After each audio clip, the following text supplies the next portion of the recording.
Welcome everyone to RStudio Workshop number 1. Today we're going to be talking about R and RStudio. A lot of folks use these terms interchangeably, but generally if someone says they're working with R, they're actually working with RStudio, which we'll cover in just a minute.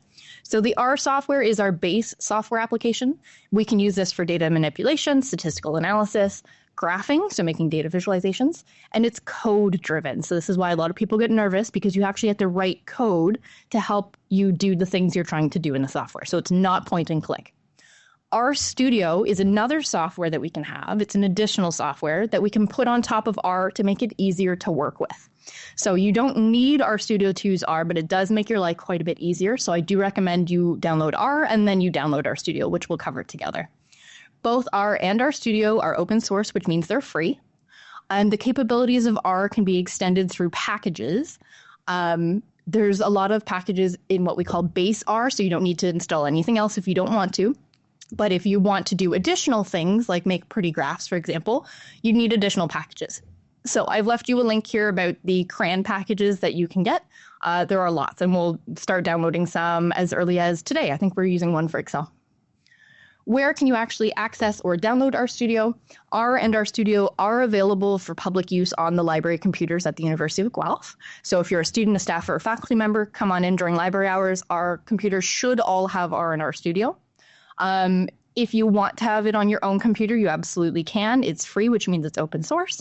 You can download R pretty easily from the webpage. So I've left you the link, and if you click on the link, it will take you to CRAN. So the Comprehensive R Archive Network is what we call CRAN. This is the folks who essentially do R and RStudio for the internet. So the first little square or rectangle here is downloading and installing R. The only thing you need to know right now is what operating system are you using. So I'm on a Windows computer. If I was downloading R for the first time, I would click where it says download R for Windows. It will take me to a page like this. There's a few different options. I would click this blue button that says install R for the first time. I already have R on my computer, so I'm not going to click this right now. But if you click this, it's pretty simple. It walks you through all the steps like it normally would. If you're looking to follow along with the workshop series, I do recommend you try to download it today. We have lots of time for questions at the end. If you get stuck, I can help walk you through that. So that's a little bit about R, and I've left you a screenshot of what that looks like. R is the base package. You need R before you can use RStudio. The other thing I should mention that I didn't put in our little notes here is if you already have SPSS, which is a different statistical package, some folks get confused because there is something called SPS or R for SPSS. So it might seem like you already have R on your computer, but if you have never actually gone to this website to download it, that's something different. So if you have R for SPSS, it's not the same thing as what I'm showing you now, so download it if you want it on your own computer. You're also welcome to follow along on the library computers. Okay, so that's downloading R. That's step 1. Step 2 is downloading RStudio. So if we click our link in our notes, it will open up our RStudio desktop. This is where you download RStudio.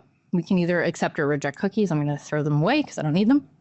And it says step 1 is install R. So if you haven't already done that, do that step first. Your second step, whenever you get a chance, is installing RStudio. You don't even need it for today's presentation if you don't want to, but feel free to download if you so choose, and then I can help you if you get stuck. So if you download RStudio, the blue button here is for Windows. If you're on something other than Windows, if you just scroll down, there's some other options that you could pick from as well. And I've left you the screenshot of what it looks like.